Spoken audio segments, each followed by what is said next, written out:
But one of the other issues, and I think one of the most powerful ones, is that if we're going to have sovereignty, then we need to talk about power and inequalities in power wherever it happens. So yes, at the World Trade Organization, one of these things about food sovereignty is that agriculture must be out of the World Trade Organization. We mustn't have this neoliberal international trade. We must have other ways of exchanging, but not neoliberal trade. So the World Trade Organization must be irrelevant to agriculture. But it goes all the way from there to the region, to the nation, to the down to the household. And one of the important ideas coming out of Via Campesina right now is that food sovereignty is about an end to all forms of violence against women. Food sovereignty is about an end to all forms of violence against women. Now that's tremendously important, not least because the majority of food that is eaten by poor people in the global south is produced by women. And it's not just because of the rampant domestic violence that exists. But it's also about challenging the structural inequalities in power. I mean, about not being able to sell your product in the market, or being women. This is a story from I was in Malawi last week, and Malawi is the site of the new green revolution in Africa. Have you been hearing about this? Yeah. How Malawi has a fertilizer subsidy. And what they do every year, they import millions of dollars of fertilizer and they give it away. They have vouchers, and you can get free fertilizer and you can't use it on your ground, and you get better returns. The trouble is, of course, that when it works to some extent, because when you add all this stuff, clearly, it's going to increase yield.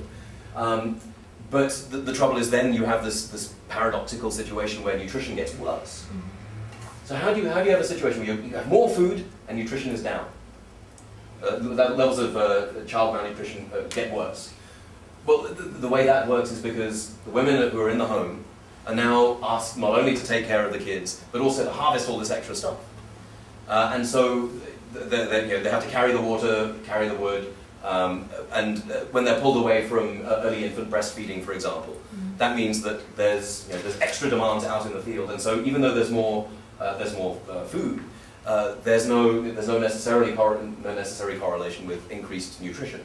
And of course then there's a worry about who controls the revenue. You sell this stuff in the market and the man has the money and goes out and gets drunk. So it's not necessarily the case that increased yield leads to increased nutrition. But this is the reason why Via Campesina has this idea of violence against women, because that's violence against women. So this idea is very, very important, but it's also an open idea.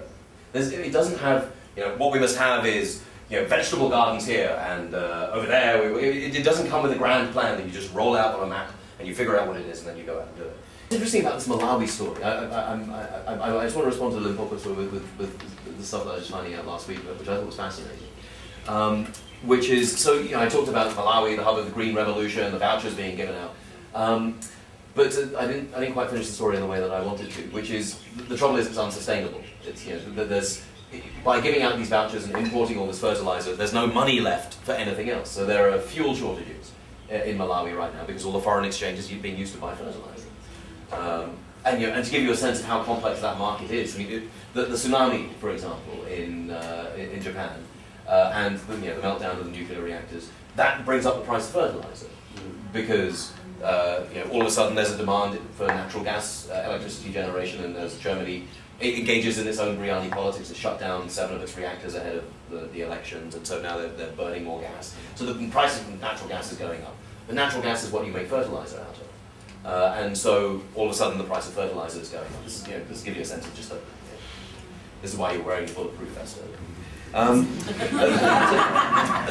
But so it's unsustainable. It doesn't help that in Malawi the president just went out and bought a jet.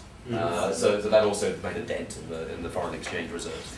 So this is unsustainable. The vouchers, and they're looking for ways of trying to bring the foreign exchange in with the vouchers. And one of the ways that they're thinking of doing that is by selling off large chunks of land to foreign investors. So India is very excited, by the way, to come in and buy up sugarcane land and process sugarcane and sell it. But there's an interesting alternative that I was looking at in northern Malawi, where these were 60% women farmers growing a range of crops that were farmed agroecologically. And that means that there's a mix of cowpea and groundnut, and you plant that in the ground in one area. You still have your maize over here, then you switch over, and in that year you have 20% better yields than if you use fertilizer. So you're doing way, way, way better. But on top of that, it's not just about the technology. This is dry land farming, right? It's not irrigated. So it's not, but it's well adapted to that ecology. It's a kind of farming that works there. You don't need irrigation. You do need land, you do need education about how it works. But then there's also a social change component in that story, which I think is really interesting. And so the social change component is this, that there are, as part of this program, it's not just the farming technology, but it's also about having these recipe days, where women and men will come together and they will figure out different ways of cooking food nutritiously, so changing the cultural terrain of not just eating mealies all the time. You eat cowpea, you eat different kinds of herbs that you also grow along, you eat a range of different things, and you figure out ways of cooking them together, and then you share those recipes. So it's about nutritional intervention.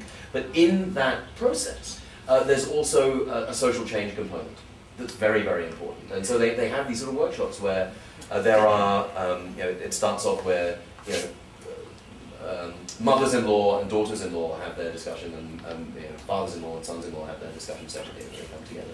And that becomes an interesting way of increasing nutrition, childhood nutrition, because one of the problems is that there are traditions about early in childhood, mothers-in-law will tell their daughters-in-law, now he's 3 months now, you must start getting him on water and porridge. And nutritionally, that's not a good thing to do. Breastfeeding is the best thing to be doing at that age. But just coming in and swinging in and saying, no, this is completely wrong, doesn't help, because it doesn't get into this idea of the relations of power that exist between mothers-in-law and daughters-in-law.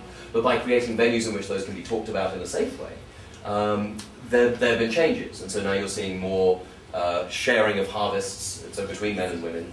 So there's more men doing more of the work around the house, men doing some of the cooking, men doing some of the harvesting. But also you're seeing these nutritional changes. And people, mothers-in-law and daughters-in-law, are actually reporting being happier. They're reporting less conflicts around resources in the home. And they're also, you see nutrition going up as a result as well. So what's interesting there is that in response, an alternative to the voucher is this sort of complex series of interventions, not about agricultural technology alone, but also about social change. And one of the interesting things is it's social change that's farmer-driven. It's not just about, here we have the magic seed, it's like Jack and the Beanstalk, where Monsanto will come in to grow the seed, you're reaching beans up to the sky. But instead it's about 5,000 farmers doing experiments and sharing what works. And you have it's recipe days where everyone's doing experiments, everyone's a scientist, and then sharing the results.